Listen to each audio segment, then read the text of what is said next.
Welcome everyone, and thank you for taking the time to share Salus time with us. We are gathered here to go over a few IPE projects that the IPE task force and the committee has completed in the last few years. I welcome Dr. Middleman to say the opening comments. Thanks, Radhika. I appreciate it. Good afternoon, everybody. I will remind you that this is not church or synagogue, so there's no reason to sit in the back. So I'm always amazed at that. I wish there were more people here. This is important stuff. We talk about interprofessional education. We talk about providing health care in an interdisciplinary, fashion. And now this is where we kind of put our money where our mouth is. And this is where the rubber has to meet the road. We as an institution need to first of all understand how are we going to embrace this. We talk about it a lot, but in reality we don't do it a lot.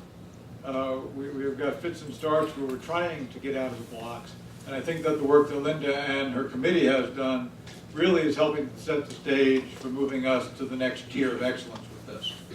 So I want you to, first of all, since we don't have everybody here, take note of what we're doing, and then you become the communicators, for the university. You've got to spread the word. So, I think that's going to be very important. But rather than just talking the talk, we've got to start walking the talk for this. And this is, I think, a very good first step in getting us there. So clearly, as we look out into the horizon, we're doing this strategic planning.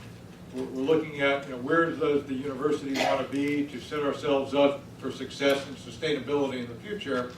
If we can figure this out, grasp it, integrate this into our curricula in the appropriate manner, then we're just going to launch ourselves, because everybody else is talking about it and few are able to do it.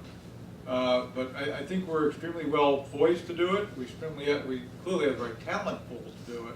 So now we just have to make the commitment, both intellectually and in other fashions, to make sure that this happens. So I'm glad this is, we're kicking this off today, and I look forward to future discussions, because today should be the beginning, and then where do we go from here?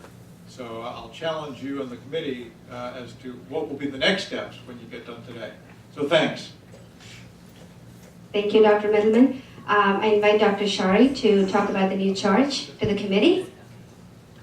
Thanks, Radhika. As Dr. Middleman said, the interprofessional education and practice piece is very important to us, and we are really well positioned to move ahead with it in this institution. It has actually been going on for a while, and Dr. DiStefano in a minute will give you sort of the history of it, because it actually preceded my coming.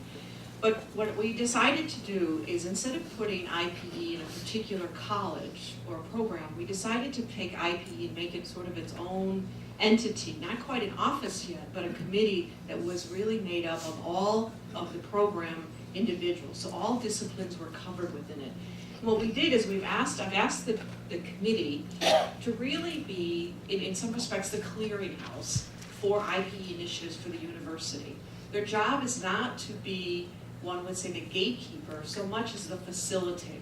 So as faculty and students have opportunities or new initiatives that they think could be crossing disciplines, this committee, which is made up of faculty and others who have across all of our areas of specialization, that group will help facilitate some of these programs for us. And we've already seen that, and that's what they're going to share with us today, is where this is moving forward. They've had coursework already, we've had some programs, they've done some work with LaSalle Nursing School, the nursing college. What we're going to continue to share with you are some of the programs that we have already done and some of the new things that we see coming up on the horizon.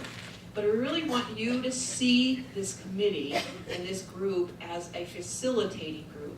So as you develop opportunities, you have, whether it's a collaborative research project or someone you know who knows someone who's now talking to you over dinner about what the possibility is about doing something with Salus or some portion of Salus, this is an opportunity to bring that to this group and discuss it. And then hopefully we can then, a small project, maybe as a pilot project, or eventually move it on to something larger, moving it forward. So we're really excited about this, and I'm really proud of the work the committee has done in a very short period of time. Even to the point, they've had a poster presentation, they had a couple presentations at professional meetings, they have a few more planned.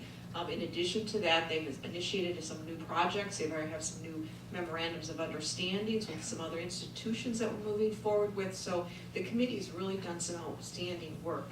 So thank you to all of those members of the faculty and others who are on this group. So, Radhika, I'll let you go on. Thank you, Dr. Shari. Just to give you an outline of what the next hour and a half is going to look like, after I introduce the presenters, Dr. DeStefano is going to talk about IPE at Salus, from where it started to where it is now. And then Dr. Kasser is going to talk about the other charges and other projects that IPE committee has taken on. And then you have Dr. Melissa Vitek, who's going to talk about our evidence-based practice course. I think it's long due. The course has gone through a tremendous evolution and change from the time when it started. So we really wanted to bring and share that experience from lessons learned from the evidence-based practice course. And then I have my section. I'll be talking about the IPE CPS pilot initiative that we did and how we took that and translated that into another continuation of that pilot initiative for one term, and the proposal for what else can we do with that. So that's going to be the presentation section of it. And then towards the end, I have my panelists who've volunteered to come and share their experience. These are people who participated in the IPE CPS, and then also people who facilitated in it. The ones who couldn't be with us have sent their comments, so I have some audio files I would play to you. And then towards the end, I would like to open the floor for questions and comments. Okay? So I invite Dr. DeStefano to open up the presentation. Thank you.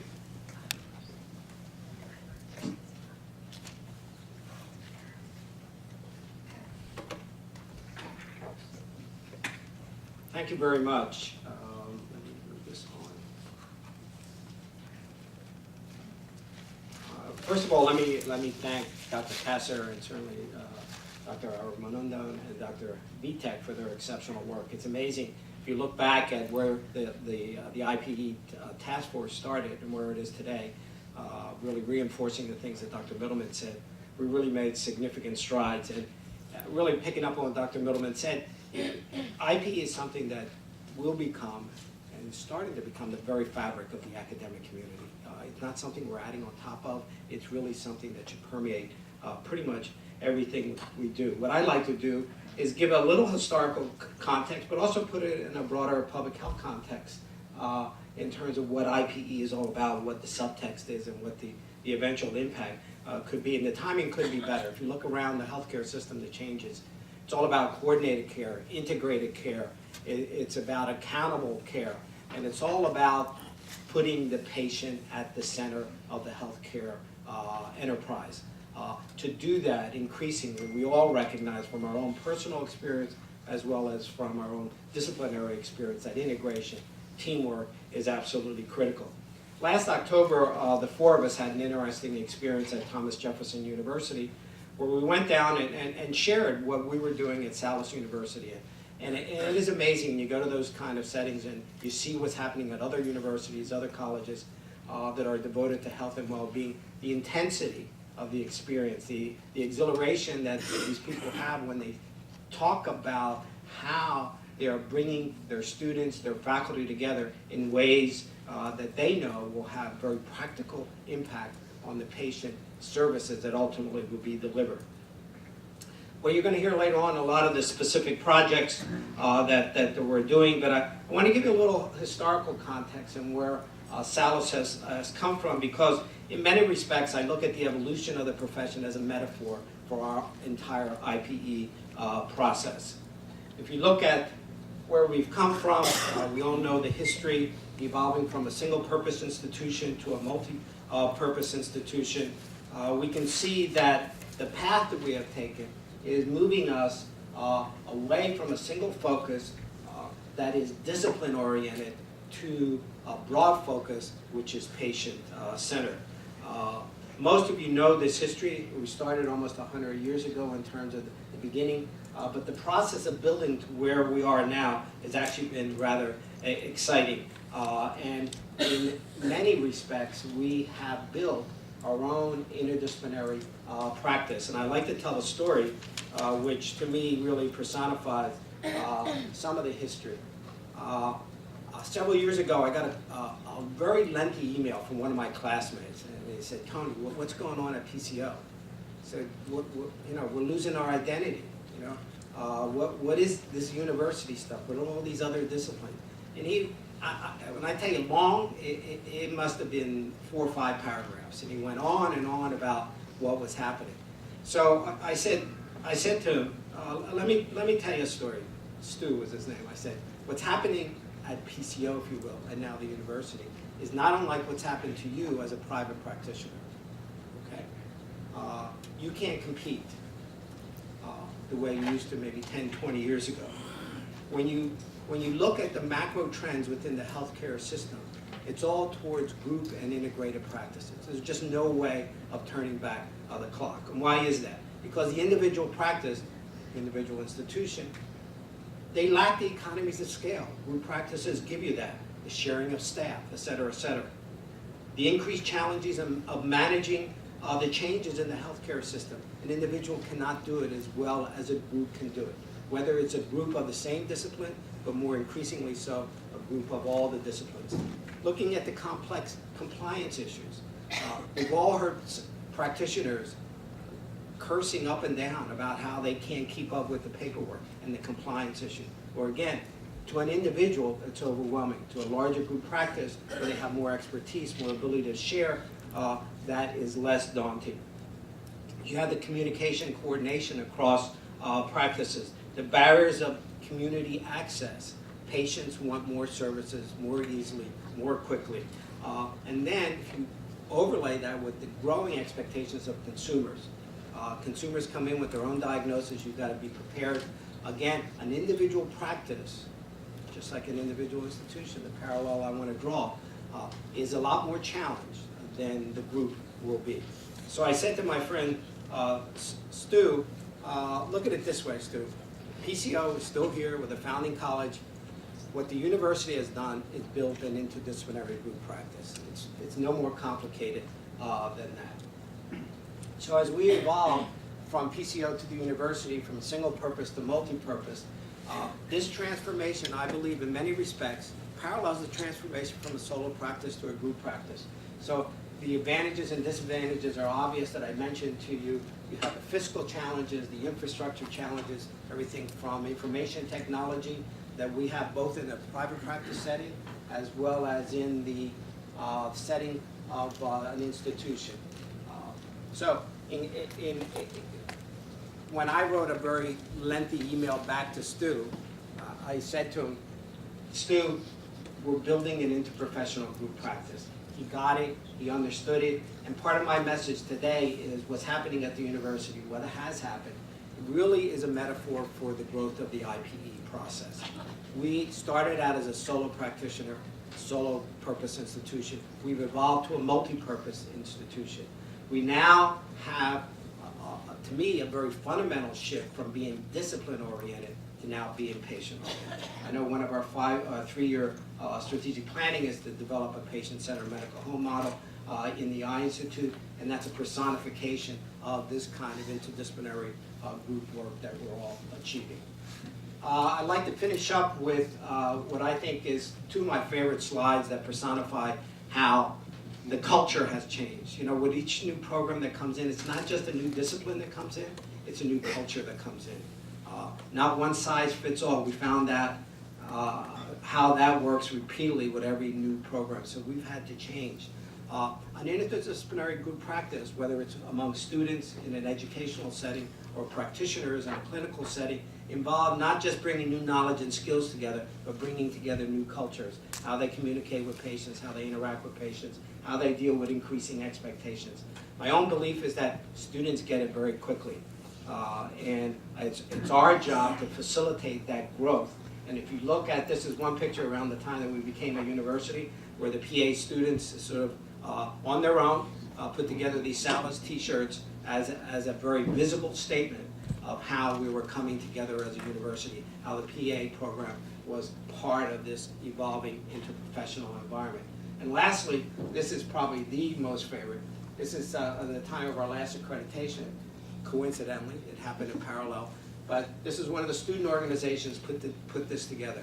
And they did it on their own. They did it as a fundraiser. You know how students can be very creative as fundraisers, selling it down by the Bermuda Triangle. Everyone knows where the Bermuda Triangle is.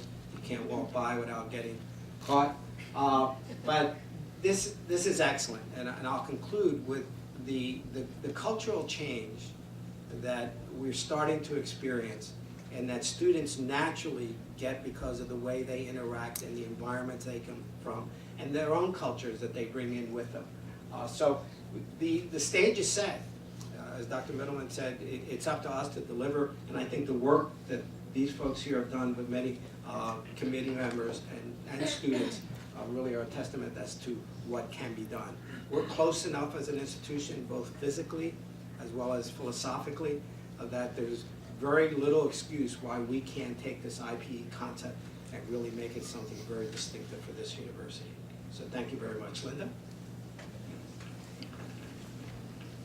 Thank you, Dr. DeStefano. I do have to say, with Dr. DeStefano's vision and his ability to always think about what we could be and not just what we are has really brought us up to this place. So thank you very much for starting the IPE team off to a great start. I invite Dr. Kasser to continue our section.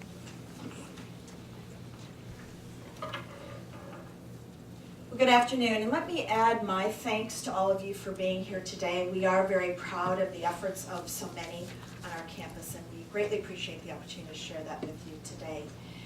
I've had the pleasure of serving as the chair of the IPE committee since its inception in 2012. I want to introduce the members of the current committee to you and then take a few moments to share with you the purposefulness and the accomplishments that we've had to date. And just echoing the words have been said, we're just getting started, but we're very excited and passionate about what we do. So this slide lists the current members of the IPE committee. Alexis Abate has joined us, and as Director of Communications for Salus, it's been wonderful to have her at the table to hear about our efforts and to help facilitate the committee's work. Dr. A, who you know very well, has been a key member since the inception of the committee. Karen Hansen, I don't know if Karen's in the room yet. Yes, Karen Hansen. If you've not had a chance to meet Karen, she is a consultant for special projects. On the table near the doorway, if you would like, is a copy of the charge to the committee for 2015 that Dr. Shari shared with us back in December. And one of the commitments of the committee as well as the campus is the Veterans Readiness Initiative. It's a collaboration between Salus, the Philadelphia VA Medical Center, the Montgomery County Community College, and the Community College of Philadelphia. Karen's taken the lead on that. I'm happy to say in the last couple weeks, there have been substantive meetings involving Dr. Lynn Greenspan, who is representing PCL on that committee, as well as Bree Gustafson from OCA. The thrust of the Veterans Readiness Initiative is to develop a pilot program for multi-sensory screening for veterans who are enrolled at community colleges to help them succeed after having served our country so well. So we really appreciate Karen's work, and it is part of our charge for the coming year. Joy Henderson, Interim Director of the Physician Assistance Program, has also joined us since the retreat we had just under 2 years ago. I'll share a little bit of that with you. Carrie Leaders sends her regrets. Unfortunately, she's not able to be here today, but Carrie has been instrumental in the IPE committee work. She served as an administrative fellow in Dr. DeStefano's office as the committee launched back in 2012. And Carrie has done a wonderful job developing an audit of IPE activities on our campus, which was part of our 2012 charge. And she also helped us with many logistical issues, including enrolling us in the workshop at Thomas Jefferson, which I'll mention. Kim Miller, if you've not met Kim, joined our campus back in November. She is clinical coordinator for the Physician Assistance Program and has just joined the committee. Fabiana Perla, of course, represents CER, low vision, and orientation mobility. Fabiana has been a wonderful addition to the committee, again joining us in the retreat in May of 12. Bob Seriani, of course, representing SLP, very energetic, very engaged, and has been a wonderful participant. Lauren Sponseller also joined us in May of 2012, representing OT, of course, and being integral to the retreat that we had. Satya Verma, here in the room, has been a wonderful participant for lots of reasons, but as I'll mention to you, we had an opportunity to present a poster at the 2014 Forum of the National Academies of Practice. In case you don't know, Dr. Verma serves as the current national president of the National Academies of Practice. So what a wonderful interdisciplinary perspective that he can bring to the group. So thank you, Satya. Dr. Missy Vitek, of course, no stranger, and she will share with you the substantive evolution of the evidence-based practice course that directly evolved from the committee's work. And Dr. Joan Wing, representing optometry, again beginning with our IPE committee retreat. So as Rad mentioned, we were fortunate to have Dr. DeStefano's charge back in September of 2012. The poster, as well as our quarterly report from December of 14, which is on the table if you'd like a copy, really chronicles more detail than we can share with you today about the work that we've done. So very early on, in fall of 2012, we looked at varying definitions of interprofessional education. We decided we needed to adopt one to help set our course in what we do.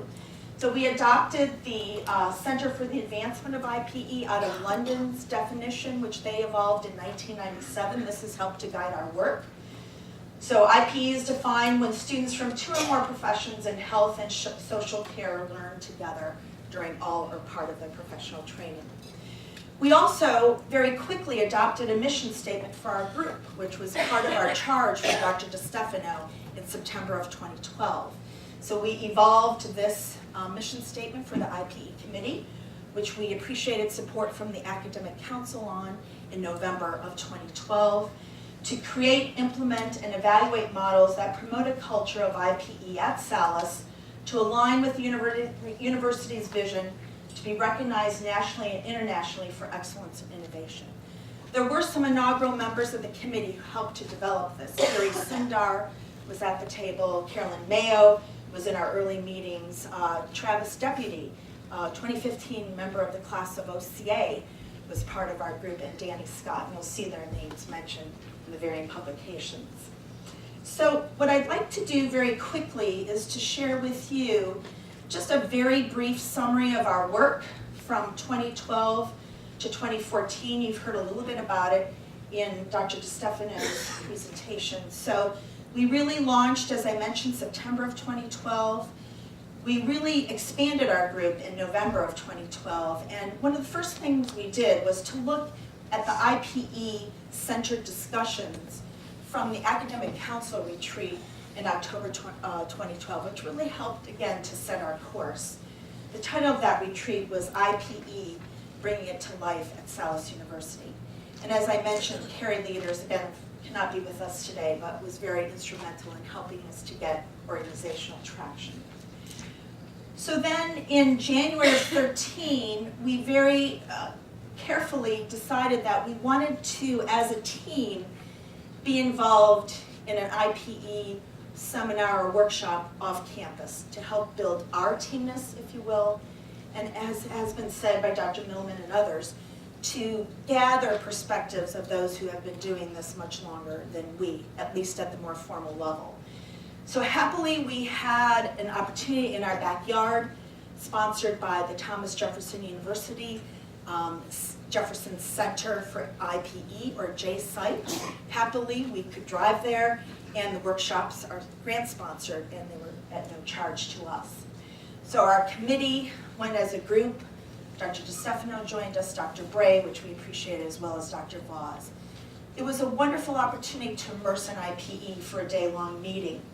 And what we did as part of the team project during that time was develop our report, Team Salus's report, titled Develop an IPE Clinical Problem Solving Course. And you'll hear Radhika's description of how that project evolved. That was the nucleus for it at that meeting. So then we decided to have a team retreat, as I mentioned, in May of 2013. The purpose of the retreat: develop role model, evaluate, and video capture an IPE case with a rehab emphasis for potential integration into the EBP course. We also, at that retreat, explored other opportunities, as we hope to hear your feedback on today. And we also were looking forward to August of that year as a component of University Development Day. We had a half-day opportunity to provide an IPE workshop. So we continued our planning in that, as you'll see. In fall of 13 was the launch of the Evolving Evidence-Based Practice course, which Dr. Vitek will share with you, and as I mentioned, the IPE CPS pilot, which Dr. A will share with you. I'd like to share some between-the-lines comments. In our May 13 retreat, we were at the ACE Center around the table, about 15 of us, did introductions, reviewed the agenda for the day, set up the technology because we video captured it. And at one point, one faculty member turned to another and said, "I have no idea what you do at Salus University." It was a seminal moment that I like to share with others because the floodgates opened in terms of sharing with each other who we are, what we do. The energy rose in the room, and it was just an exciting launch to the day. As Tony mentioned, we had the opportunity then, after our initial workshop at JSIPE in Feb of 13, to present a year and a half later at Jefferson's workshop this past October. And it was very similar to what you're hearing from us today. In the room was a facilitator from Jefferson's College of Nursing who had heard our report a year and a half later. And when we finished our presentation, IPE initiatives at Salus University, her first comment was, "You've come a long way." And that was really an exciting moment for us as well. And it was great to get that external validation too. So the efforts are ongoing, of course. We do have a charge from Dr. Shari for 2015. Obviously, we're continuing our regular meetings. I have copies of the quarterly report from December if you wish. We've developed a strategic plan as part of the university's strategic planning. Thanks to Alexis's support, we will be developing an IPE homepage so we can share the message of our IPE initiatives with others. We also have, thanks to Dr. Middleman's support and leadership, an IPE continuing education event scheduled as part of Alumni Weekend in May. We've been collaborating with PSIP as well as Alumni Relations. And what we've put together, and now we are finalizing the speakers for the event, is what I think is a very innovative approach to continuing education. We want to, first of all, highlight Salus University's faculty and highlight to our alumni what we're working on collaboratively here on our campus. But we've mapped out this 3-hour afternoon session, I think, very creatively. First of all, start off like we did in our retreat of May of 13, describing what disciplines we now have represented on campus, and project forward, obviously, to SLP being launched. Talk about IPE, and as Dr. DeStefano said, why it's so important and contemporary in healthcare delivery now. Then we will introduce a case of a diabetic patient. Then we will role model the team care of that patient using the disciplines on our campus. And then finale with the patient describing their healthcare experience. So it's innovative. We hope this will provide opportunities for more posters and papers. We've had multiple, which are listed in the quarterly report. This is our poster from the NAP Forum about a year ago or so. So we're very excited and appreciate the support and guidance on this innovative event. So to wrap up, we are very enthused about these efforts. We're very appreciative of the support, and your suggestions are welcome. As Dr. Shari said, we are not a gatekeeping group. We want to facilitate, support, encourage, and help the communication about what we're doing on our campus. If we look around us, as Dr. DeStefano said, IPE is important, collaborative care is important, and we have a wonderful opportunity to continue to contribute to those efforts. We also have a manuscript underway as well, which we hope to submit in the next few months. So thank you again. Again, thank you for the support. Thanks for the great efforts of the committee, and turn things over to Dr. A.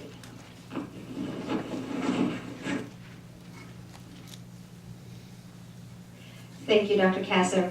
I do have to say, when she talks about the IPE committee, she makes it sound like her job was really smooth and easy. I think she has one of the most difficult committees to lead because it was truly like herding cats. Very excited cats, very excited about everything cats, but it was truly, everybody had their own idea, running up saying, well, let's do this. But she really brought the best in everybody, in every committee member, and pushed the committee forward in very good leadership skills. I am so impressed, and I'm honored to be working under that team. So being a part of the original team and this new committee, it's been an exciting experience. So thank you, Dr. Kasser. Next, I invite Dr. Vitek to come and discuss about our evidence-based practice course. If I would say, in the last, 8 years now, I've never taught this course the same way twice. I think Dr. Kasser Dr. Vitek would agree. So let's listen from her. Thank you, Rad. As Rad mentioned earlier, we're really excited to share with you some of the changes we've made to the course. For those of you who are not familiar with the evidence-based practice course, it was launched in 2007. It has always been co-instructed by an audiologist and an optometrist. Rad has been an instructor since the beginning. I joined the course as a co-instructor and a course coordinator in 2012. And the students are first semester enrollees in the audiology, optometry, and physician assistant degree programs, as well as second year enrollees in the occupational therapy degree program. It's a 1 semester credit, core curriculum required course. So this is one of the IPE initiatives that is a core curriculum. So that's why we really want to talk about it, because I think some people don't even know that we do this, and it is a requirement for our students. It initially involved students just sitting in a traditional lecture setting, and all of us know that isn't true IPE. So that led to some transformation through the years. The initial transformation was really to accommodate logistical challenges, as you can imagine, that we faced with herding 287 students in one room at the same time. But as Radhika and I attended some evidence-based practice, immersion type workshops, both at Duke University and at McMaster University. So that led to some more purposeful transformations to the course. So in addition to changes in some of the content, we also approached our teaching strategy a little differently. So in 2012, we incorporated flipped class pedagogy, which I'm going to talk a little bit about, and that involves some small group work.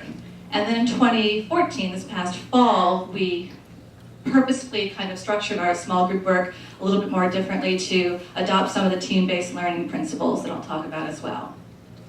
So for those of you who aren't familiar with flipped pedagogy, it basically relies on, this is Bloom's taxonomy here, revised Bloom's. And the idea here is that these are cognitive behaviors, and those that are lower on the scale here are lower thinking skills, such as reasoning, understanding. And the thought is that these are included in listening to a lecture. So those of you right now are using your lower order thinking skills. And as you go up the scale there, we employ higher order thinking skills. And the idea behind flipped class learning is that traditionally students are sitting in lecture utilizing their lower order thinking skills and then using their higher order thinking skills once they're doing assignments outside of class. And so those who championed flipped learning, they kind of flipped those assignments so that when students are under the supervision of their instructors, they're actually doing the higher order thinking skills and reading the lectures on their own at home, usually online. So that's the most commonly used approach to flipped class pedagogy. There's also, under the umbrella of flipped class pedagogy, this inductive learning.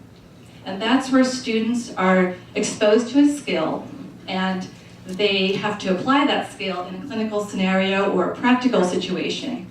And through that process, they gain an appreciation as to why they need to know the theory behind that skill. And then they're in turn giving lectures after the fact on the theory behind the skill. And I know those that are teaching in the Scholars OD program are utilizing some of these approaches. So this is an example of how we utilized both forms of the flipped class pedagogy in the evidence-based practice course this past fall, where we flipped both the assignments and also the sequencing of the content. Okay, so if we look here, students had come to class. They told us they had never seen what a forest plot was. So we gave them some background information on what a forest plot was, very cursory. We went through the anatomy of a forest plot with them, and then we gave them this scenario to work through. So it's basically a 67-year-old male coming in with hearing deficits due to his diabetes. And the question was, if the students were looking at a new device to use for hearing deficits, would they be interested in offering this to their patient? And this gave some context as to how they achieved the information contained in the forest plot. And this is the question that they were going to be working through together in the class. And I'm going to talk a little bit about the structure that surrounded how we had them go through this process. But the other important piece is knowing that the students were able to really engage very effectively in this question, in solving this question, without having the theory behind forest plots in the context. They received that later that week in an online lecture. So that's where we incorporated both flipped class in terms of assignments and sequencing of content. If we go a little further, I'm going to talk a little bit about team-based learning.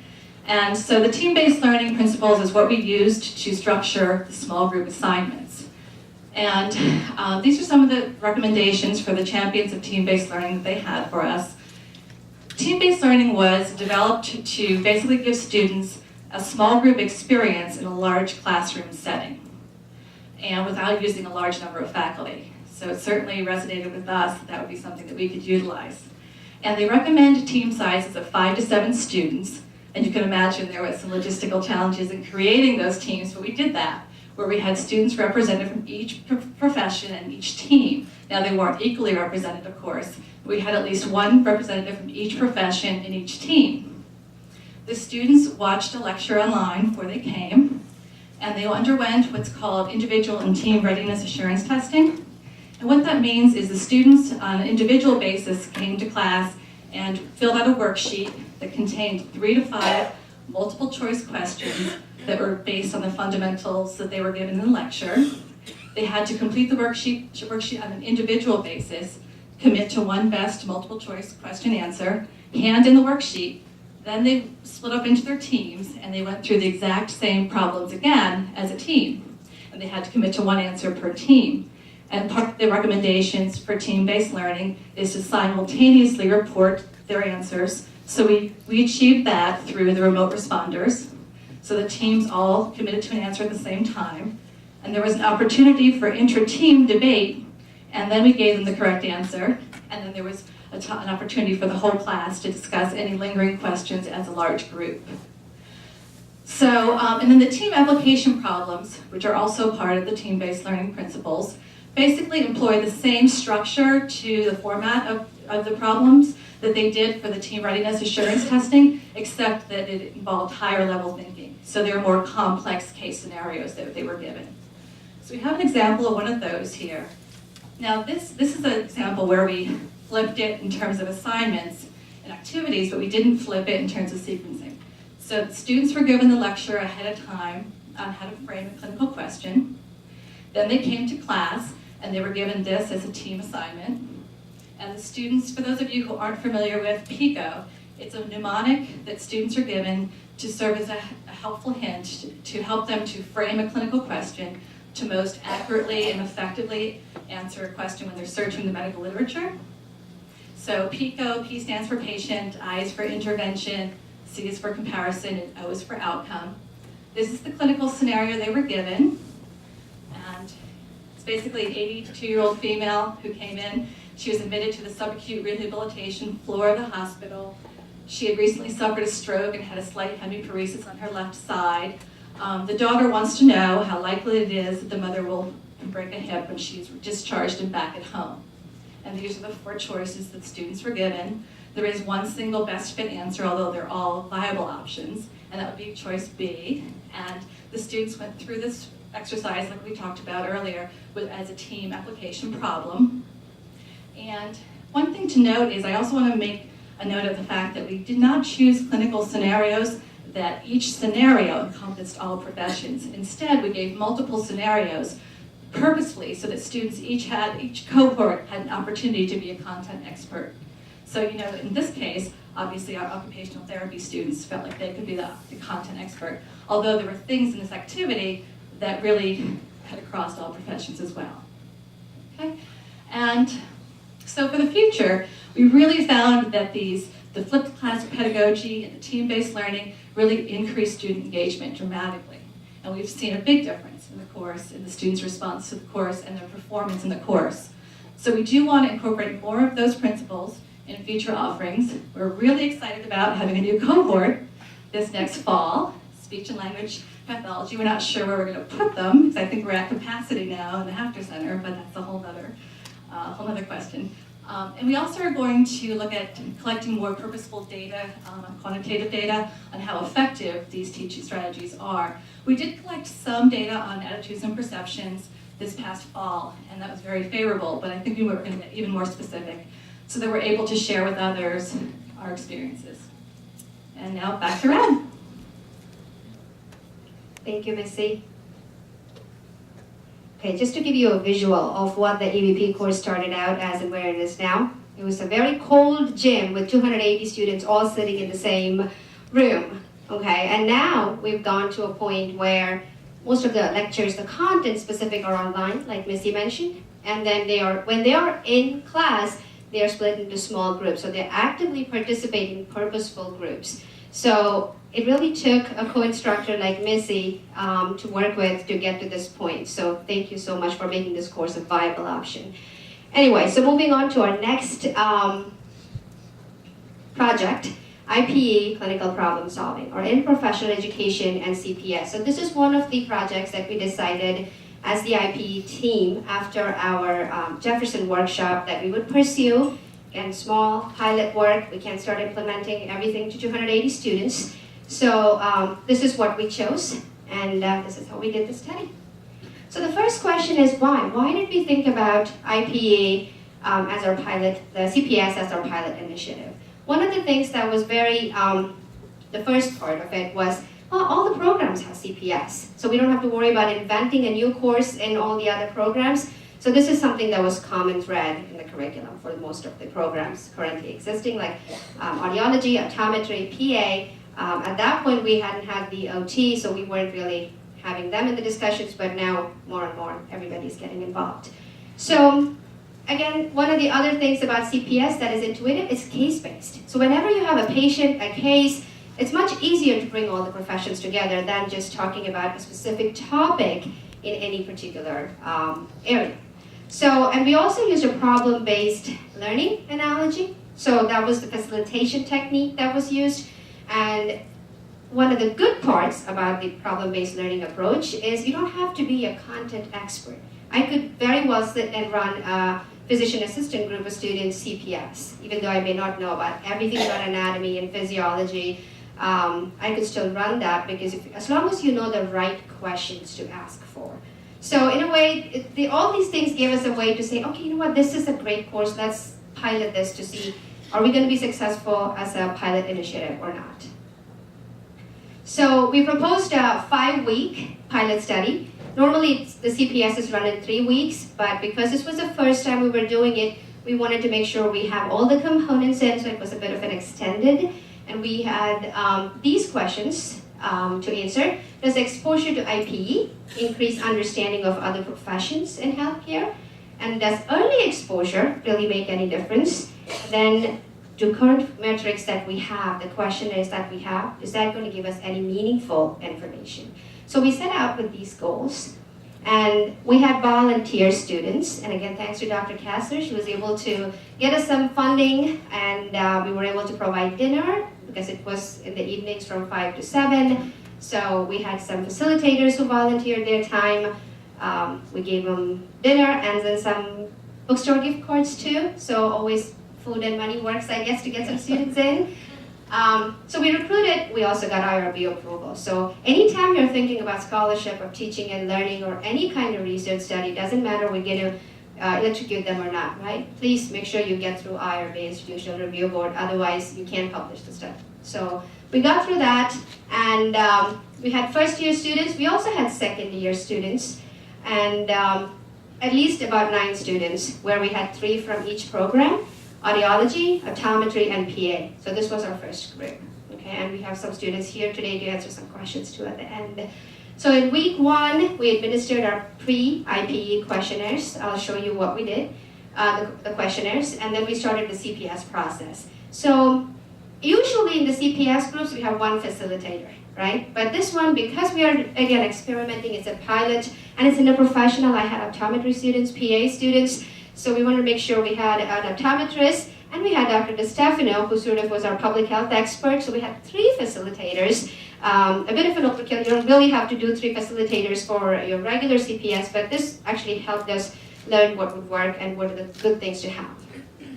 And the first week and the second week were on diagnosis focus, so we were working on the questions that were, okay, what could cause this problem for this patient? And then we had the week 3 of the case, we moved on to rehabilitation and treatment discussions. Week 4, again, the same group met again. We had continuing rehabilitation and treatment discussions. And then week 5, a little bit of a different twist to our regular CPS is when we took, it was a diabetic patient. And we were talking about the pathophysiology in the first 2 weeks. We were talking about what are the treatment options. This person had vision problems, hearing loss, train wreck almost, right? I mean, otherwise we couldn't have involved pretty much every group in the discussions. And then week 5 was, yes, this diabetic patient, here's a diagnosis, here's a rehab plan. But you have all these other diabetic patients out there. How does your plan of action translate to population? So we went from patient to population discussion. That's where Dr. DeStefano stepped in with his facilitation with the students so that the students can think of the broader impact of each of their professions. Things like advocacy, who do you contact if you want to make changes in policy, what are the different things, a lot of discussions that the students brought to the table. So we really went from a patient to population big picture discussions in week 5, and end of week 5, we did a post-IPE questionnaire, okay? All the 3 questionnaires were actually administered. So these were the learning objectives for the IPE CPS that we had set. Now we can see that most of this would be more general. It's not really curriculum oriented or content oriented for each profession as such. So these are the 3 different questionnaires, or assessment tools that we used. Again, anytime you're doing scholarship or teaching and learning or any of the projects and you're going to assess the data for that, please use standardized questionnaires unless it's your goal to develop a questionnaire. Don't worry about starting to write the questions. So it's very useful to have tools, and we were able to get information about these from the Jefferson workshop and from Carrie Dieters, who put all these together for us in her auditing efforts when we started the team together. So again, just to bring back, this was a purpose, and here's the result. So the University of West England Interprofessional Education Questionnaire. So it was split into 4 different sections, and we had questions under each of them. So students talked about communication and teamwork. How did their group function? That's how all the questions were oriented. Towards the end of the presentation, I will show you the questionnaires and what it looked like. The average score was 18.4, which is within the positive perception. Another note on these is we only evaluated perceptions and attitudes. Again, first step, you're going to look at, did they even like it? Is this something that was educational for them to learn about other professions? What are the perceptions and attitudes of the students? That's the first goal we wanted to look at.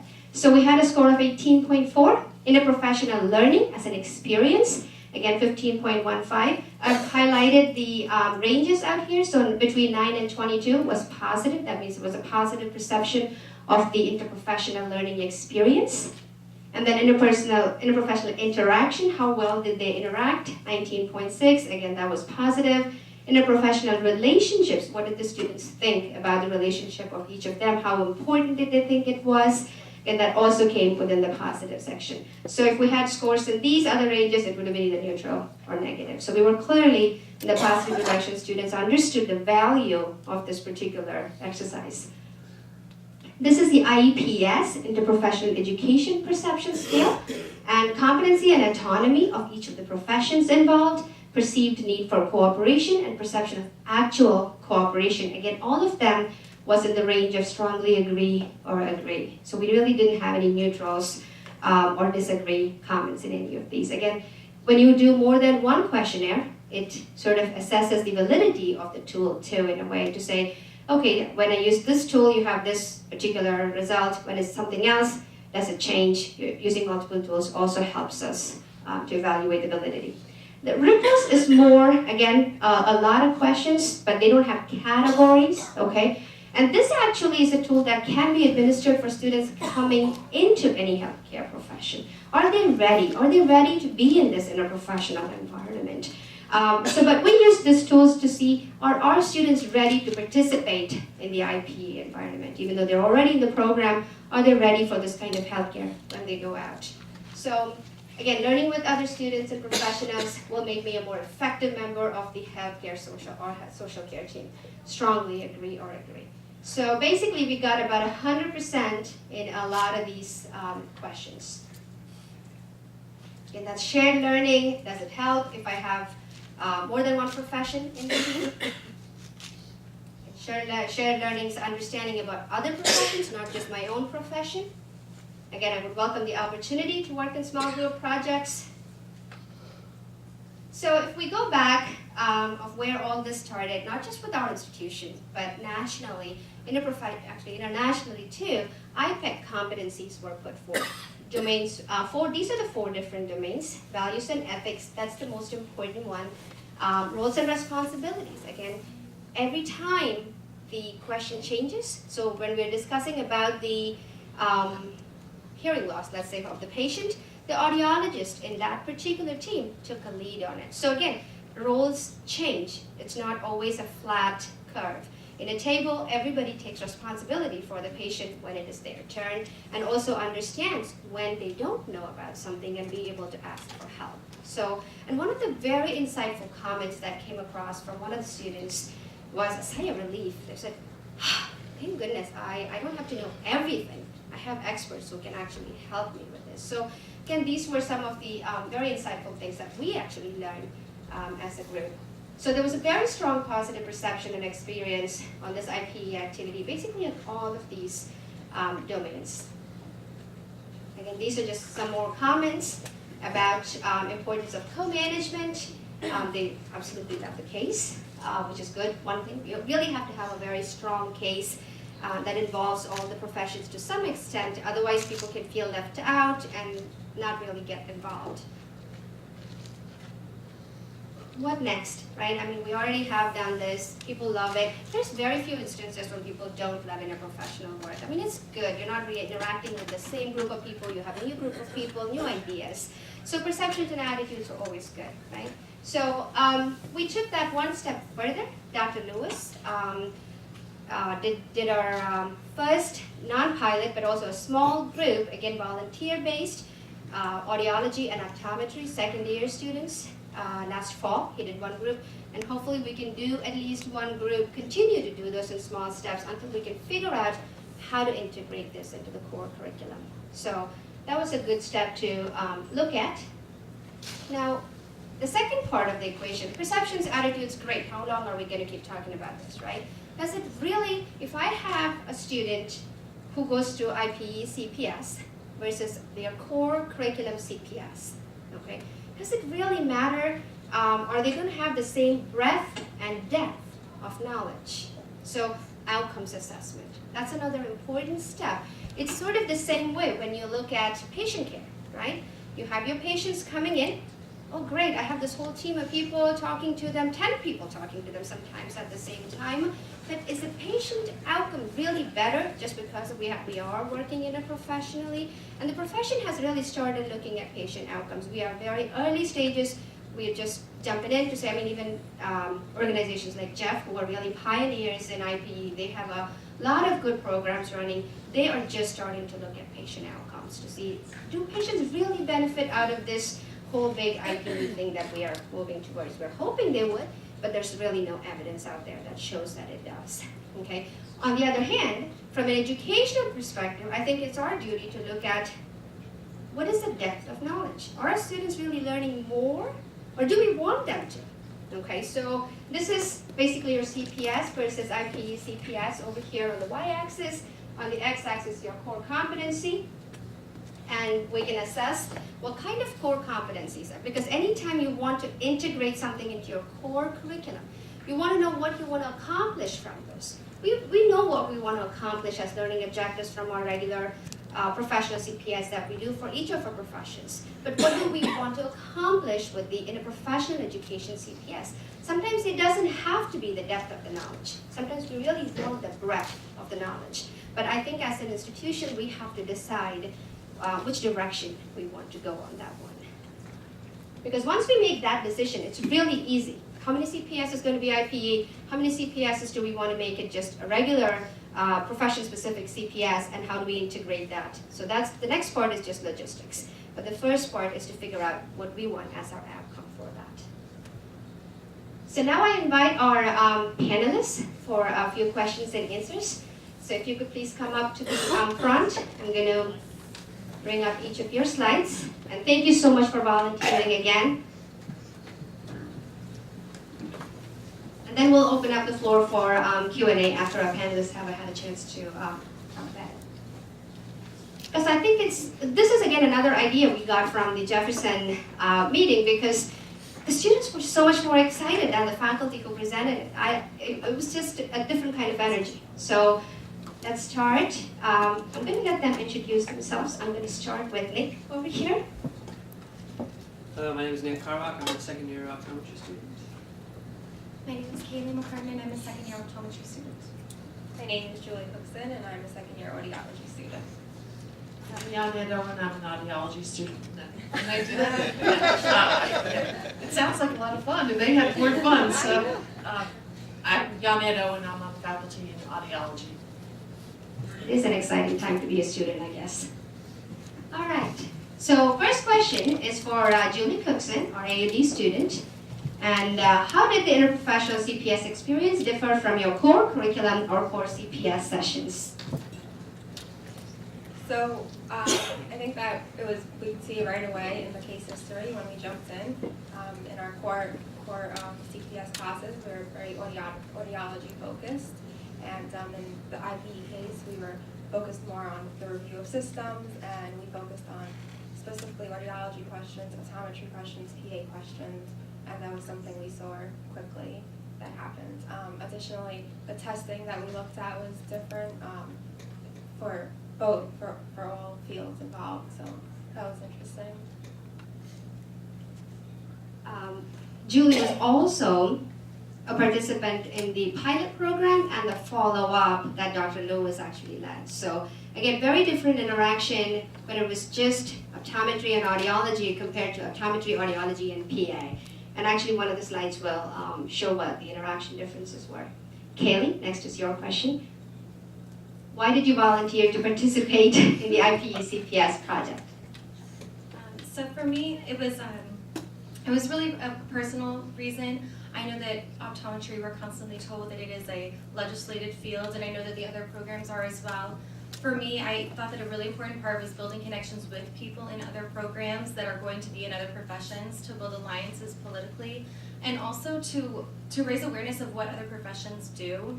We all sit through Lombardi's lectures and how the neurological system interacts with everything, and everything intertwines. And we're going to be co-managing a lot with other professionals. My big passion is vision therapy, and I know I'll be co-managing with occupational therapists and audiologists. And for me, it was really about learning the language, knowing how to interact, how to communicate with them, and also about educating my patient as to what they can expect when they go to meet with their audiologist or occupational therapist. I come from a family that hasn't been educated, so I was always blessed with having great doctors that taught the patient what they were going to be expecting, explained very thoroughly, what my parents were suffering from. So when they came home, there was no question as to why am I taking this medication, what am I doing in this therapy, and I guess I was just really blessed. I never had an idea that some doctors don't do that as much until I worked in a pharmacy, where I then had patients come up to me who didn't know what their medication did or what it was for. So it really hit me hard as to wanting to be able to teach patients what to expect at different stages. Thank you. Our next question was to Victoria Galbraith. She's another optometry student who participated in our pilot program when we did it during spring last year. Her question was, describe how the IPE-CPS experience impacted her perception of other professions represented in her group. Again, this is a group that had PA, audiology, and optometry. So she learned a lot about the breadth of knowledge the students in PA and audiology program have. The PA students in particular demonstrated an impressive knowledge base in systemic disease and pharmacology, was able to learn similar challenges, that is to optometry, to the other professions like audiology faces. Overall, it was an excellent learning experience that allowed personal growth and learning in a challenging, engaging, and exciting environment. And this is recording actually from Florencia Lopez, our PA student. She's out in Idaho, I believe that was. Yeah, on rotation. She was kind enough to send us the recording. Hi, my name is Florencia Lopez, and I am a physician assistant student in the 2015 graduating class. The CPS experience helped me expand my social and professional network by not only introducing me to excellent students in other colleges, but by also allowing me to work with very qualified faculty. It was a positive learning opportunity to see the variety of skill sets that other students had. It helped me realize that it is important to know your limits as professionals and when you need to reach out to others who are experts in their field. It was fun to form relationships with these group of students and then be able to continue those friendships outside of CPS.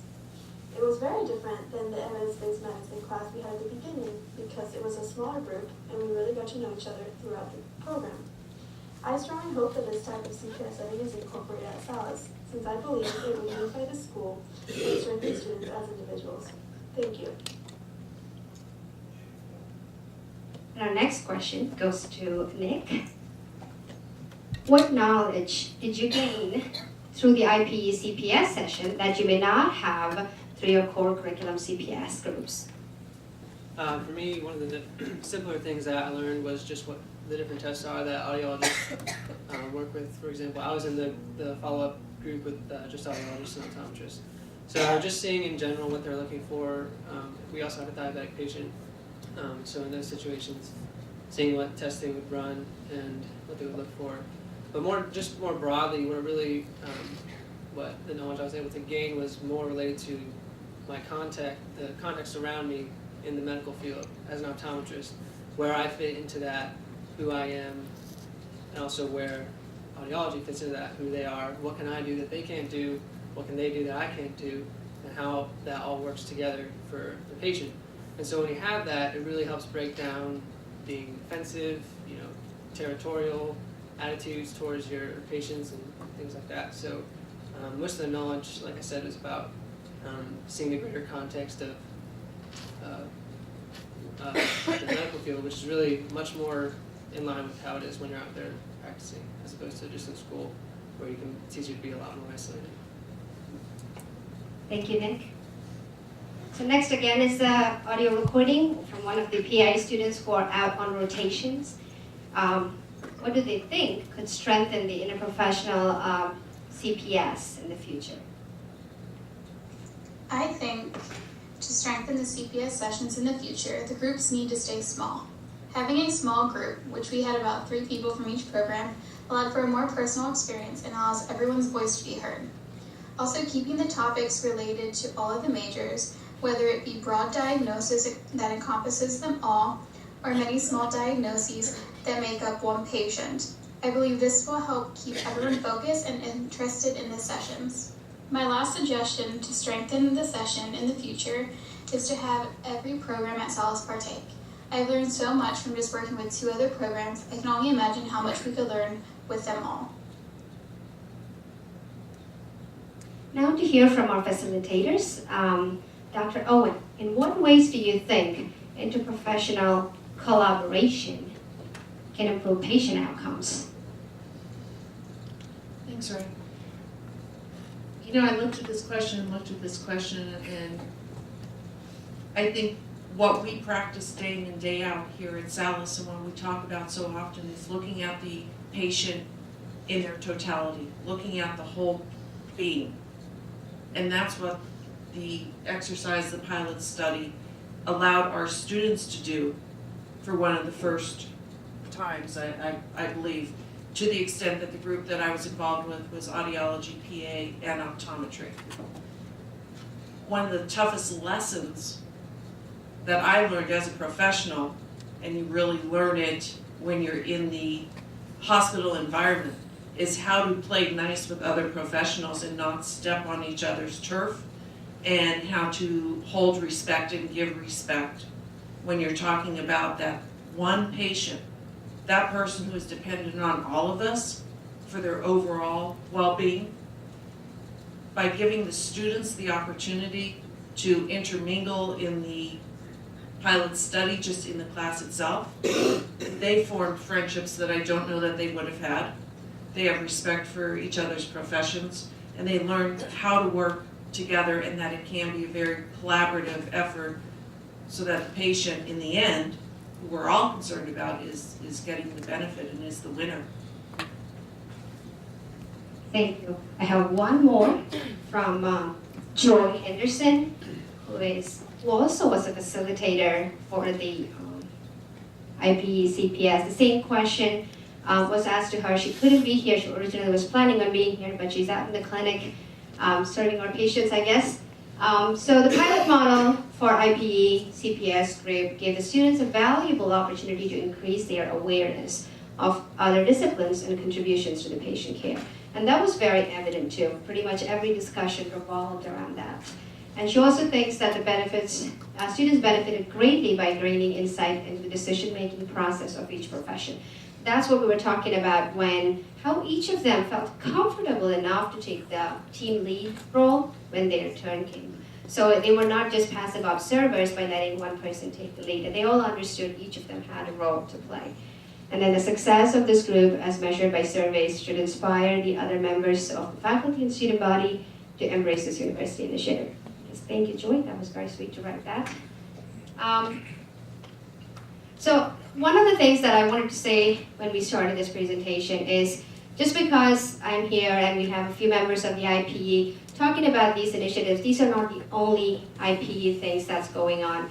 This is just a few that we thought we could present to you with the data that we have. I'm sure there's a lot of other great IPE initiatives that's going on within the university that we're not aware of. So if you would share the initiatives, and I hope there are future Salus times where you would feel comfortable to come and share your initiatives, because we would all like to know about that. And now I open the floor up for discussion to see what ideas you may have, or if you have any questions for anybody who talked today. We also have a microphone set up right there, if you would come up to that to discuss your IPE project. If not, I'm going to have to call upon our planted question people, resources. Karen, would you like to share? Oh, we have Audrey. Come on up. One thought and then a question back to you, Rad, and the group. I think the obvious things would be to be more multidisciplinary or more interprofessional in some of our screenings that we do, and to put some more planning into having mass screenings. And I know these are some of the things that we have discussed before. The other thing is I would love to see the blindness and low vision students included in the discussions, although I know that that's more a managerial element because most of our students are online and then they come only in the summer. But perhaps we could be included in, by way of the cases that you're representing, that we could also present these to our students because they represent a host of disciplines within those programs, and we could perhaps provide some feedback to the group representing rehab, education rehab. And a question I had for you is, I'm curious in terms of the interprofessional nature of how the cases are chosen and/or whether or not students are involved in those cases, because one of the PA students I thought had an interesting idea, whether it's a condition that runs across all the disciplines, or it's a couple of different separate conditions that the person might have. But have the students provided suggestions for that, and/or is there a consideration for involving them in, making it more interprofessional in the choice of the problem? Thank you, Ari. I'm going to answer part of your question and then also open it up to our other members to see if they have more suggestions. Absolutely, yes. The first case that we ran was, again, this diabetic patient. We actually borrowed the case from the PA program. They have these huge CPS cases that are done already with pretty much every blood work and everything that is there for that particular patient. And no, none of the students were involved in case development. Me and Missy sort of tweaked that case because that patient didn't have hearing loss or vision problems or anything else.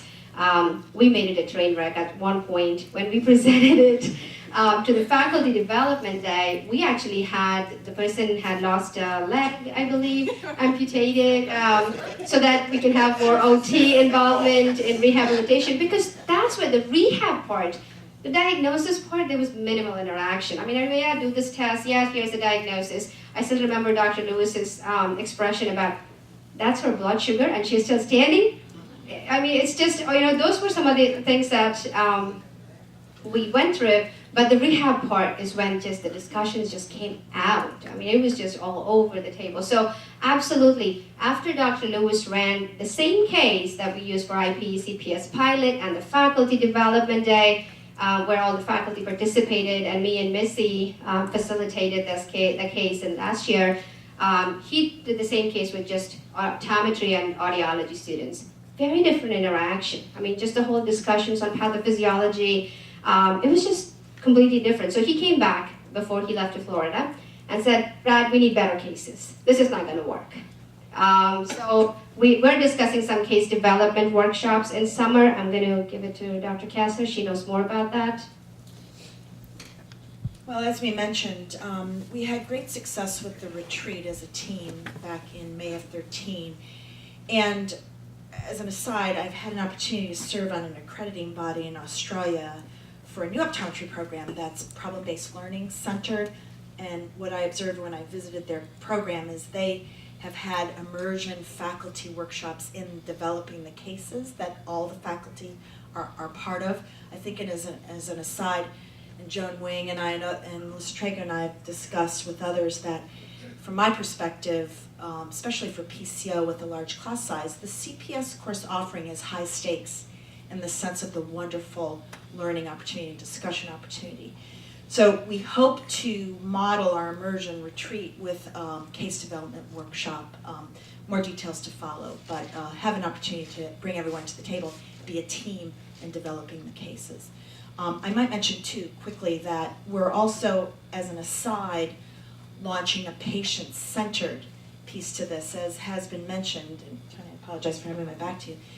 In healthcare right now, not only are discussions centering on how to measure the effectiveness of IPE on patient outcomes, but also how to bring the patient to the table, communities to the table, consumers of healthcare. So we're going to launch a small pilot working with CER in bringing a patient to the CPS table as we try to broaden the rich opportunity of this course. Dr. Miller? Yeah, just a quick comment and question. To what extent are we involving active clinicians in this clinical problem solving in the IPE? So we bring some reality to the students as opposed to theoretical or things like that. Absolutely. I think Dr. Vitek is an active clinician in the team so far. We do have people in the original team that we had, Janet, who is also in clinic. So we are, and in the case building workshop that Dr. Lewis was suggesting, and Dr. Kessler is going to put it together, we're going to have experts like Dr. Malloy, Kelly Malloy. He was suggesting that it would be a good idea to have them so that we can Actually, again, now I'm volunteering their names here and recorded in video. But those were Dr. Lewis's suggestions. He said, bring people who are in those neuro areas so that we can build a more stronger case at this point. Absolutely. And I guess the call will be open to everyone. Again, all interested people can participate. I'm more a process person, but of course, volunteers always welcome. And just quickly, I want to speak to Audrey's question. We are wanting to open it up to students as well to be involved in the retreat. I think, and Tony, correct me if you disagree, I think certainly in optometry, a goal of CPS was a model, and John Wing would know for sure, was a way to bridge the didactic clinical experiential gap. So for example, Dr. Silbert I saw in the room is a very active clinician and well-known internationally who's a CPS. So again, I think it's a great blend, but as John Gall and I have discussed and others, it's a great opportunity to strengthen the transition for the student. One more point on the online student interactions. I think even in the first retreat, Fabiana Perla, she mentioned how it would be great if we can bring the students, even though they are online, and Dr. DeStefano's MPH students to join the group. There are ways we can facilitate group. Again, it takes time and resources to develop cases and bring that interaction. So please, any ideas out there, bring it to Dr. Kasser. She's the committee chair, and of course everything floats through the committee, and welcome. Yes? At the risk of being a little controversial, I heard you reference, and I apologize for the voice, I heard you reference the fact that people are still looking at outcomes on small group learning. We all know just how expensive clinical problem solving model is. So I'm wondering if at any time in the conversations there's any discussion about the reality of expanding that experience, or the greater reality of maybe retracting some of that experience through curricular review. This probably organizationally is the time to be doing that, perhaps. That is a very good point. Aside from logistics, so how are we going to make this whole IPS, CPS thing work? Because it's hard enough to get 20 groups with just the CPS facilitators, now one more IP CPS. We did talk about integrating this into the core curriculum as more a substitution. So you would usually in a semester, students would go through 3 cases for their regular CPS groups. What they did last fall is the volunteers skipped their 3rd case and they participated in the IP CPS group. So instead of doing all 3 as their core curricular CPS, we switched one of those to an IP CPS experience where they also got the interprofessional education experience. We didn't have to spend a ton of resources on getting another group together or another facilitator to do this, but absolutely that is something we have to think about further as we try to integrate this into the core curriculum. And I think Dr. Elshessi's question is an excellent one. I think we're taking a fresh look. IPE is one lens through which we're looking to also look, as Dr. Middleman mentioned, the effectiveness, taking a fresh look at the cases, who's at the table for the cases, the quality of the materials. But I think having had the pleasure of being involved in CPS and optometry for the last year, and again, hearing the students and seeing them firsthand, to me there's just no question the importance of the course and the contemporariness of the course relative to what's happening around us in healthcare. I do want to add just one more point, and I'll get to you, Kaylee. If you think about what Dr. Shari mentioned in the opening comments when she gave the charge to the committee, this IPE thing should not be a separate entity saying, oh, here we are doing IPE activities and this is the office of IPE that has no connection with all the other colleges. So it is a part, it should be sort of a thread that goes on with the whole fabric of Salus. And you cannot try to do an IPE activity that is separate from the core curriculum. It has to be integrated. And that's the reason I believe Dr. Shari is not just going to separate this out of something else or put it under one college, but have it be integrated into everything. So the more we integrate into the core curriculum, there's more purpose to it. If we've learned anything, me and Missy from our EBP class, it is isolating a component and never applying back. So that's how EBP sort of existed like a standalone course. And I'm sure students here can say, why are we learning this? Well, we're learning molecular biology and cell processes and anatomy in the first semester, and here's EVP, a lightweight course, a 1-credit course. They think we're spending all this time for 1 credit and learning this because they don't use it right away. So I think enforcing that within the curriculum as we go through pretty much all 4 years of it is going to be more helpful, and not separate it out and include an extra additional cost to it either. Kaylee? And I know the students, I think that's a great point to bring up as far as the value of it, because I know students were constantly saying, why is our money going here? Why isn't it going here? What can we do to get a better education while we're here? And when it comes to interviewing and choosing schools, there are a lot of options. And obviously everything needs to be fine-tuned. I know for optometry, there is another school in Southern California, not SCCO, but I believe it's Western University College of Optometry. They do have an IPE course. And I went on there and I talked to the students, and I know that it was very new and they were refining it, but that's kind of what piqued my interest as far as when I came here and you were offering the pilot study. Having heard about it, it really piqued my interest. And then like I said, I mean, I know as a student, I feel a lot more comfortable talking to audiology students after having taken this course. And I definitely feel like educating patients, I've been saying it for years, it's my own personal belief is that a doctor needs to diagnose, treat, and educate is just as important as diagnosing and treating. What good is all the work you've done if your patient leaves and they don't know what happened? So I at least really appreciated that. So value standpoint, I definitely believe it'll make the university more competitive when students are comparing places to go. If over the course of years they can have a lot of student testimonials saying, you know, I worked in vision rehab, or I went and worked in surgery, or I worked in a VA, and I felt so comfortable talking with these other professions that, I mean, we don't have a single class on audiology or anything else. So from a value standpoint, as a student, I think that's where I could see it paying off. Thank you. Any other questions, comments? Yes, Dr. Silber. Roxy, could you take it on? This is a wonderful model, and it runs across the disciplines within Salus. It's a lateral model, it seems to me. I'm just wondering, what are we doing with regard to longitudinal interprofessional relations? I mean, I've always would have loved to have had some type of opportunity as an optometrist to share some of my education with ophthalmology. And I would imagine in audiology, there's a need for better communication and understanding of otolaryngology and other medical specialties, and the PA with physicians. So I realize the scope of this program is more across disciplines within the university, but to me, I feel like there's a missing link here, or maybe another incentive that we should be looking at in terms of trying to see how professionals within those disciplines vertically or longitudinally can learn more from each other and break down some of the barriers. Thank you. Any comments?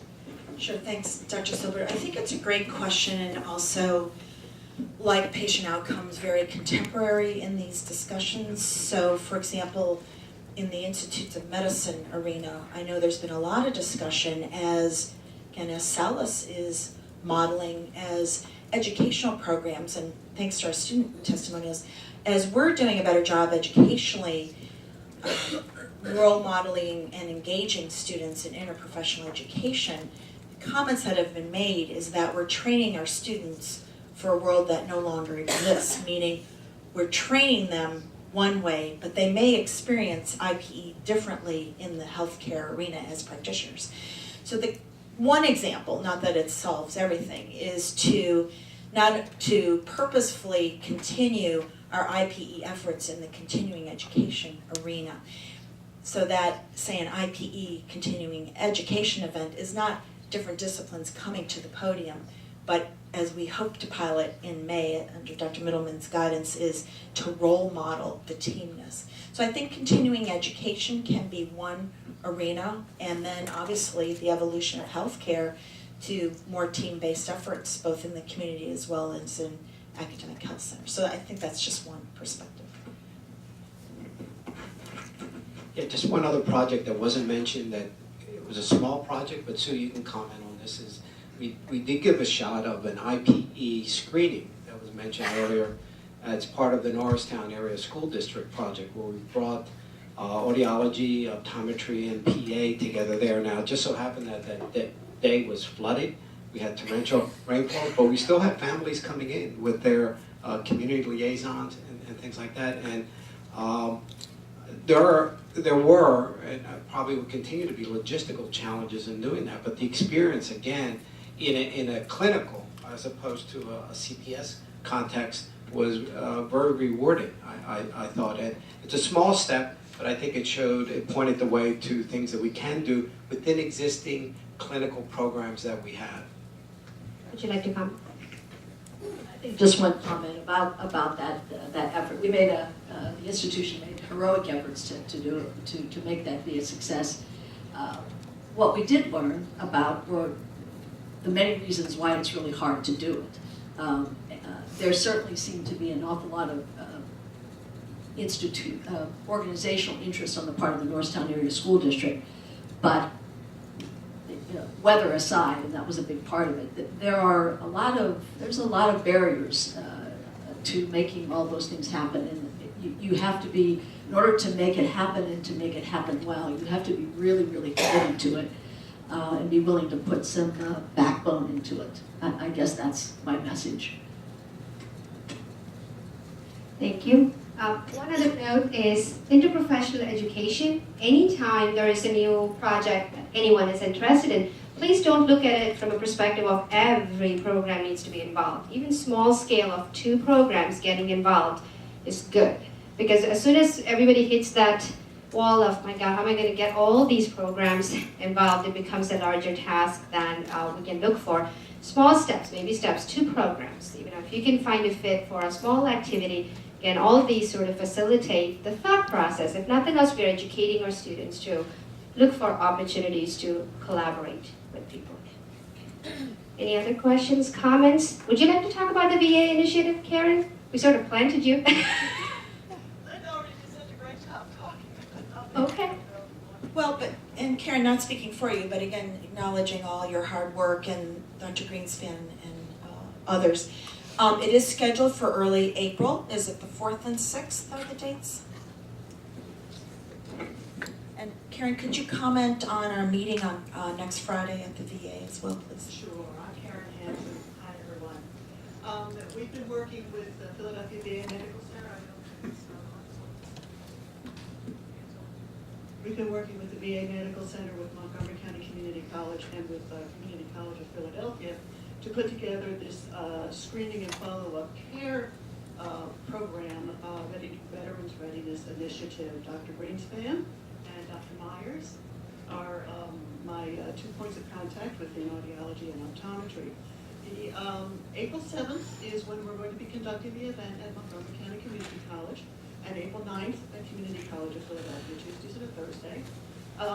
We have a meeting, a working group oversight of representatives from all participating institutions that will be meeting next Friday down at the VA, at which time we will be presenting both the screening protocol that we've developed, which is why I was a few minutes late coming in today, because I was meeting with Dr. Myers and Dr. Greenspan to put the finishing touches on our interdisciplinary protocol. And so we will be presenting the protocol, we will be presenting the event plans, we're going to start talking about training for the participating students, the scholar students, and the audiology, second year audiology students, Dr. Frank? Anyway, the audiology students that will be participating. And we will have a training for them as well in March, because I think it's very important that we also talk about some of the sociocultural aspects of what we're trying to do, sort of what the frame that the veterans are bringing to the table, how we want to interact with that. I've had feedback already from the veterans, the faculty veterans advisor at MONCA, that one of the reasons veterans, some of them do want to participate in this, is because it's both practical and it's non-pathologizing. So I think that's a key point. No one really wants to be labeled as disabled, and so we're trying to help them perform at their best. So I think there's a lot of different layers to this effort that I think all participants are appreciating. And again, I want to thank both Dr. Greenspan and Dr. Myers. I want to thank all the deans. I want to thank Dr. DiStefano for getting me started. I want to thank Dr. Kasser. I think there are just, again, so many different ways this can apply at Salus. I'm thinking now maybe we want to get a concussion interest group going, which will bring all of the different colleges together around a shared interest in concussion. repercussion, both diagnosis, treatment, and rehabilitation. So I just think there's a lot that can grow from this.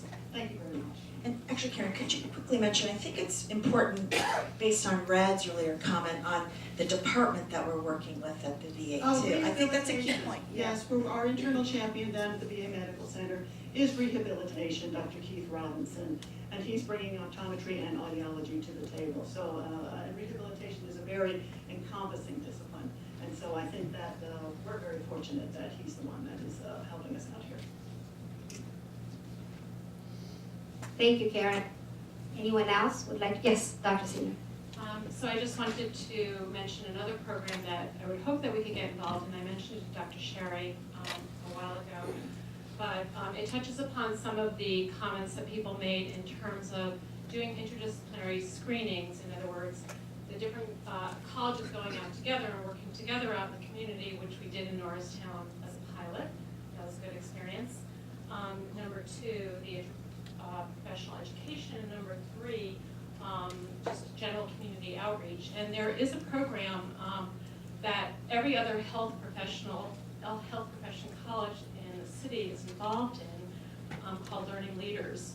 And I don't know if anybody's heard of that, but all the other universities do participate in this, and students can apply for it. They have to write a short essay about it, and then in the summer during their break they're actually assigned in an interdisciplinary model to go out into the community to summer camps, to halfway houses, to women's shelters, to different other educational programs, and they work together for a period of time. I think it's only for a few weeks.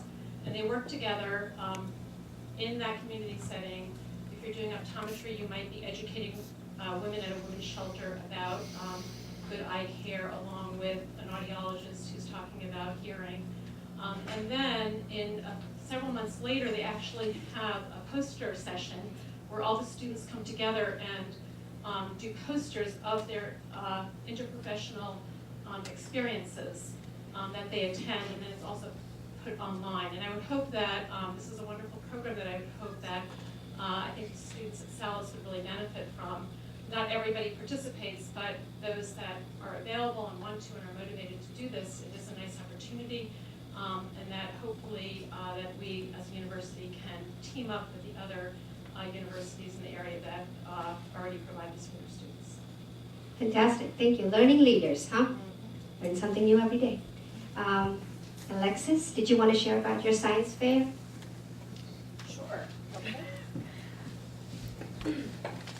Jill's getting you the mic.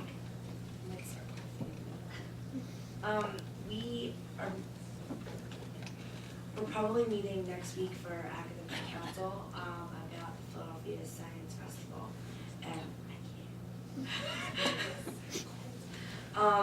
and that would be doing some interdisciplinary different projects that are relevant to elementary and middle school children.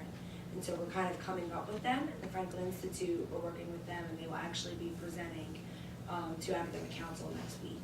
And then also getting ideas about how we could collaborate together and make them kid-friendly. And that will be happening at the end of April. Fantastic, thank you. Any other questions, comments? Did I miss any other plan? One last comment on this. Okay, one more comment from Dr. Tessa. And thanks, Radhika, for doing a wonderful job of putting this together. But I'd like to take a brief personal privilege and introduce a very dear friend and colleague and interdisciplinary collaborator at the personal level, Dr. Zhong Chen. Dr. Chen is here from China. He is trained both as a physician but also as an optometrist in China. He heads up clinical research at Zhongshan Ophthalmic Center at Sun Yat-sen University in Guangzhou, China. He recently completed a clinical fellowship at Johns Hopkins University and is here visiting on our campus.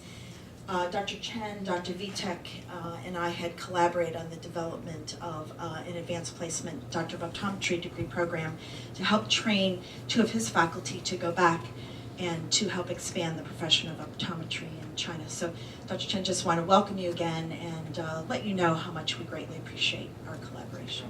Welcome. Okay, more questions, comments? Our panelists, more thoughts? Okay. Well, thank you all very much for coming. Last but not the least, I would like to thank every committee member on the IPE committee. I mean, everyone was just amazing to work with, and somebody long time ago told me, there are very few things that one person can get credit in academia. It's always a group idea. You always need a whole group buy-in from the group to implement those ideas. So I think interprofessional education is sort of organic in that way for our community here, both in healthcare and in education. So I don't think we want to miss that opportunity. So any ideas, even if it's the smallest idea that you have, seek out the other team members so that we can help you, facilitate your ideas. We have a lot of tools, things that we've been to in workshops. There actually is a small course folder in Blackboard that has a lot of information about every presentation we've done. It also has the audit that was done. So we'll see if we can make it available to the whole community. That way we can get more input from everybody. And thanks to Dr. Midman and Dr. Shari for helping us with this and letting us share our thoughts in the Salus time with you. Thank you all very much.